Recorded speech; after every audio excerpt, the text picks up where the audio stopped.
0. இனிய தமிழ் நமது நேயர்களே, 50 ஆண்டுகளுக்கு முன்னாலே நடந்த ஒரு நிகழ்ச்சி. எப்போதும் நாம் சொல்வது போல் இது ஒரு கற்பனை கதை, யாரையும் குறிப்பிடுவதில்லை. ஒவ்வொருவருக்கும் ஒரு குருநாதர் என்று பல பேர் இருப்பார்கள். நாம் பிறந்தவுடனே நமது தாய் சொல்லித்தான் நமக்கு தந்தையாரை தெரியும். தாய் தந்தையாரை நம்முடைய தெய்வமாக நாம் கருதுகிறோம். அடுத்ததாக வெளி உலகத்துக்கு வருகின்ற பொழுது இப்படியோ நமக்கும் அவருக்கும் ஏற்படுகின்ற அந்த குரு என்ற ஒரு தொடர்பு, பல குருக்கள் நமக்கு வாழ்க்கையில் இருப்பார்கள். அவ்வாறு நான் படித்து முடித்து வேலைக்கு வந்ததுக்கு பின்னாலே எனக்கு ஒரு குரு அமைந்தார். அவர் எல்லோரிடம் நன்றாக பழகுவார். அவர் சட்டப்படிப்பு முடித்துவிட்டு அவர் பெங்களூரிலிருந்து வந்திருந்த நேரம். இங்கே அவர் சட்டப்படிப்பு படித்திருந்தாரே தவிர அவர் அதை வழக்காடு மன்றத்துக்கு எதுக்கும் செல்லவில்லை. அவருடைய குடும்ப வியாபாரத்தை அவர்கள் பார்த்து கொண்டிருந்தார்கள். ஆனால் அவர் வந்த சமயத்திலே அவருக்கு ஏகப்பட்ட நண்பர்களும் உறவினர்களும் இருந்தார்கள். அந்த உறவினர்களுக்கிடையே ஏதேனும் பிரச்சனைகள் வந்தால் இவரை அழைத்து கொண்டு போய் அந்த இடத்துல அந்த பிரச்சனையை தீர்த்து கொள்வது வழக்கம். அந்த மாதிரி அவர்கள் நல்ல பெயர் எடுத்திருந்தார்கள். அதற்கு பின்னாலே நான் அவருடன் பழகியது பின்னாலே அவர் இறக்கும் வரை நாங்கள் இருவரும் நெருங்கிய நண்பர்களாக இருந்தோம். எங்களுக்கு இடையே எந்த விதமான ஒரு பிரச்சனையும் வந்தது கிடையாது. அந்த மாதிரி அருமையான ஒரு நண்பராக இருந்தார். உதாரணமாக சொல்லப்போனால், எனக்கு மேலே பணியாற்றி கொண்டிருந்த என்னுடைய பாஸ், என்னுடைய தலைமை அதிகாரி அவர்களுக்கு ஒரு பிரச்சனை வந்தது. அவர் கொண்டு போய் அவருடைய மகனை அமெரிக்காவிற்கு அனுப்ப வேண்டும். அவ்வாறு அனுப்புவதாக இருந்தால் ஒரு அளவு ஒரு 25 லட்சம் என்ற அளவிலே அவருடைய கணக்கிலே, வங்கி கணக்கிலே இருக்க வேண்டும். அவ்வாறு இருக்க வேண்டும் என்று சொல்வதில் அவர் எல்லா விதமான பெரியவர்களையும் போய் பார்த்தார்கள், உறவினர்களை பார்த்தார்கள். யாரும் அப்படி கொடுப்பதற்கு யாருமே உடன்படவில்லை. அதாவது அவருடைய கணக்கிலே ஒரு 25 லட்சம் ரூபாய் ஒரு மாதம் இருந்தால் போதுமானது. ஆனால் அதை யாரும் செய்வதற்கு தயாராக இல்லை.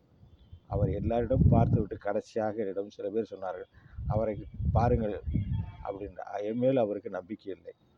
நான் அவருக்கு கீழே பணிபுரிந்து கொண்டிருந்தேன். என்னால் இவ்வாறு செய்ய முடியுமா என்ற ஒரு தயக்கம் அவருக்கு இருந்தது. ஆனால் கடைசியாக எல்லாரையும் பார்த்துவிட்டு என்னிடம் வந்து கேட்டார்கள். நான் சொன்னேன், அவ்வளவு பிரச்சனை ஒன்றும் இல்லை, நான் ஒரு 2 நாட்களே ஏற்பாடு செய்கிறேன் சொன்னேன்.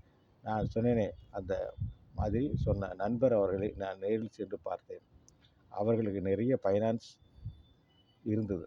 உடனே நான் சொன்ன உடனே என்னை நம்பி அவர் சொன்னார், அவரை எந்த ஊருக்காரரோ எனக்கு தெரியாது, ஆனால் உன்னை நான் நம்புகிறேன். எனவே ஒரு 25 லட்சம் ஃபைனான்ஸை எடுத்து தருகிறேன். அதை ஒரு மாதம் முடிந்ததுக்கு பின்னாலே அவர் வட்டியுடன் அந்த ஃபைனான்ஸிலை கட்டிவிட வேண்டும் என்று சொன்னார். நான் உடன்பட்டேன். என்னுடைய மேலதிகாரியும் அழைத்து கொண்டு அவரிடத்தில் சென்று அவர்களுக்கு ஒரு நன்றி சொல்லி அந்த ஒரு மாதத்தில் அந்த 25 லட்சம் அவருடைய கணக்கில் இருப்பதாக பார்த்து கொண்டேன். அவர் உடனே மிகுந்த ஒரு வியப்படைந்து விட்டார். ஒரு சாதாரண என் கீழே பணிபுரிகின்ற ஒரு எழுத்தர் உங்களுக்கு இவ்வளவு தூரம் செய்ய முடியும் என்று நான் நினைக்கவில்லை என்று சொன்னார். நான் சொன்னேன், அதுதான் நட்பு என்று அவரிடத்தில் தெளிவுபடுத்தினேன். அந்த குருவானவர் செய்த பல நல்ல விஷயங்களில் ஒரு குடும்பத்தை சேர்த்து வைத்ததும் அடங்கும். அதுதான் இன்றைக்கு பேசு பொருளாக நான் எடுத்துக்கொண்டிருக்கிறேன். அதாவது நியாயமான ஒரு ஒரு ஒரு வழக்கினை நியாயமான முறையில் அவர் தீர்த்து வைத்தது. அந்த பகுதியில் இன்றைக்கும் அதை பற்றி விமர்சனம் செய்து கொண்டிருப்பார்கள் அவரது உறவினர்கள். அது என்னவென்றால், அவருடைய உறவினர்களுடைய வீட்டிலே நல்ல ஒரு பெரிய குடும்பம், நிறைய வாய்ப்பு வசதி, நிலம் நீச்சிகள் உள்ள பெரிய குடும்பம். அந்த குடும்பத்தில் இருக்கிற பையன் அவனுக்கு திருமணம் ஆனதுக்கு பின்னாலே கூட அவருடைய நண்பரோடு சேர்ந்து சுற்றுவதும் மது அருந்துவதும், அவன் எந்த விதமான மனைவியை கவலைப்படாமல் இருந்து கொண்டிருந்தான். இந்த மாதிரி இருந்த ஒரு நிலையிலே அந்த பெண்ணானவளுக்கு அந்த கணவன் ஏற்படுத்திய அந்த கொடுமை அவர்கள் நினைவிலே வந்ததனால் அதுக்கு ஆறுதலாக வந்த ஒருவன் மீது அவர் அன்பு வைத்து விட்டார். அதன் காரணமாக இருவருக்கும் ஒரு உறவு ஏற்பட்டு விட்டது.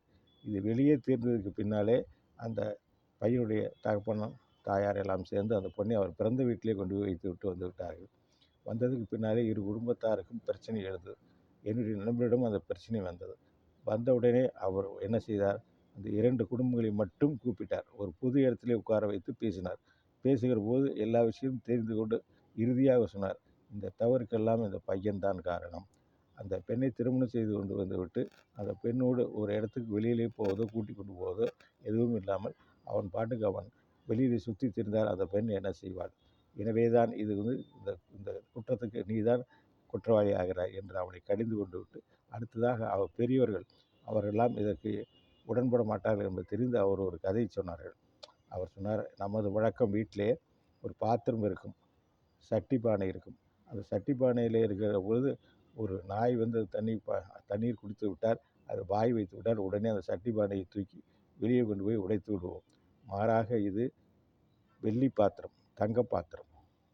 பெண் என்பவள் நம்ம வீட்டுக்கு வந்தவள் என்பவள் தங்கம். அதனால் அந்த தங்கத்தட்டிலே ஒரு நாய் வாய் வைத்து விட்டால் அந்த தங்கத்தட்டை நாம் வெள்ளித்தட்டை வெளியிலே கொண்டு எரிஞ்சு விடுவோமா?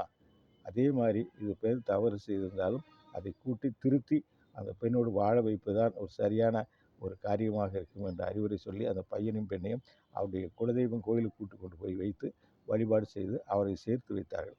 இந்த நியாயம் அவர் செய்தது நியாயம். இது இன்றைக்கும் பேசுபொருளாக அந்த பகுதியில் இருக்கிறது. இது செய்தது தவறா சரியா என்று இன்றைக்கும் பேசி கொண்டிருக்கிறார்கள் பல குடும்பத்தில். ஆனால் இவ்வாறு அதை எப்படி செய்ய வேண்டுமோ அவ்வாறு செய்து ஒரு நியாயத்தை வழங்கின என்னுடைய இனிய நண்பரை என்னுடைய நினைவுகள் இன்றைக்கும் எனக்கு இருந்து கொண்டிருக்கிறது. இதை நான் இன்றைக்கும் நினைத்து பார்க்கிறேன். அவர் கிரிக்கெட்டிலே மிக ஒரு ஆர்வம் உள்ளவர். அப்பொழுதெல்லாம் 30 ஆண்டுகளுக்கு முன்னாலே அவர் அதை பார்த்து கொண்டிருக்கிற நள்ளிரவிலே ஆட்டம் நடக்கிறது வெளிநாட்டிலே. அப்போது டெண்டுல்கர் அவுட் என்றவுடன் இவரும் அவுட் ஆகிவிட்டார். நான் அப்போது சென்னையிலே இருக்கிறேன். வந்ததுக்கு அப்புறம் தான் இவர் இறந்து விட்டார் என்பது தெரியும். அவருக்கு உடன் இருந்த ஆயிரமான அவருடன் இருந்து பழகிய விஷயங்களிலே ஆயிரமான சங்கதிகள் இன்றைக்கும் மனதிலே வந்து போகிறது. அவருக்கு இந்த காட்சியின் மூலம், இந்த பேச்சின் மூலம் அவருக்கு நான் என் மனதார அஞ்சலியை செலுத்திக் கொள்கிறேன். எப்பொழுதுமே நாம் இந்த மாதிரியான ஒரு கதையை சொல்கிற போது ஒரு உபகதையும் சேர்ந்து சொல்வோம். அது இப்படி எங்களுக்கு குருவாக இருந்தவர் இறந்து விட்டதுக்கு பின்னாலே அவருக்கு சீடர்களாக இருந்த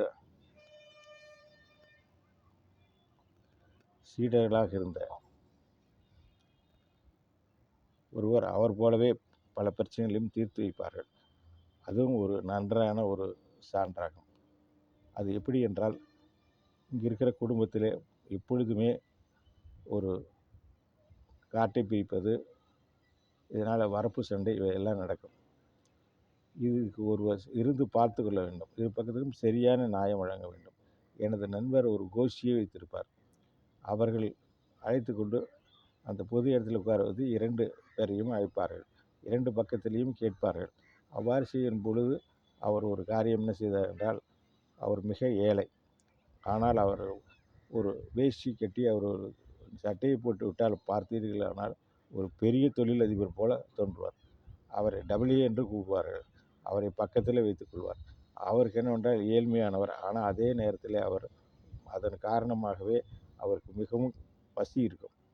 காலையில் எழுந்தவுடன் இந்த சாதத்திலே போட்ட நீர், அதாவது அந்த நீரானது ஒரு 10 டம்ளர் காலையிலே அருந்துவார். நீச்சு தண்ணி என்று ஊரிலே சொல்வார்கள். அதற்கப்புறம் 8 மணி அளவிலே ஒரு 10 இட்லி சாப்பிடுவார். மதிய உணவு கிடையாது. இரவு நேரத்தில் 8 மணிக்குள் அவருக்கு இன்னும் ஒரு 10 இட்லி கொடுக்க வேண்டும். இல்லை என்றால் அவரை யாராலும் அவர் வெறி கொண்ட போல் அவர் நடவடிக்கை இருக்கும். எனவே அதை கட்டுப்படுத்துவது சிரமம். இந்த நிலையில் அவரை பக்கத்தில் வைத்துக் கொள்வார். போகிற நேரத்திலாம் சொல்லுவார், இவர் கோயம்புத்தூரிலே மில் அதிபராக இருக்கிறார் என்று. இவர் சொல்வது தான் நானே கேட்டுப்பேன், நீங்களும் கேட்க வேண்டும் என்று ஒரு நல்ல ஒரு அமைப்பு அந்த இடத்துல உட்கார வைத்து கொண்டு சொல்வார். அவர் யாரிடமும் பேச மாட்டார். இவர் போய் எதாவது சொன்னால் தலையாட்டுவார், அவ்வளோதான். இந்த இரு தரப்பையும் வைத்து அவர் பேசுகிற பொழுது கடைசியாக அவர் சொல்கிற தீர்ப்பை எல்லோரும் ஏற்றுக்கொள்ள வேண்டும் என்று அவர்களுக்கு சொல்வார்.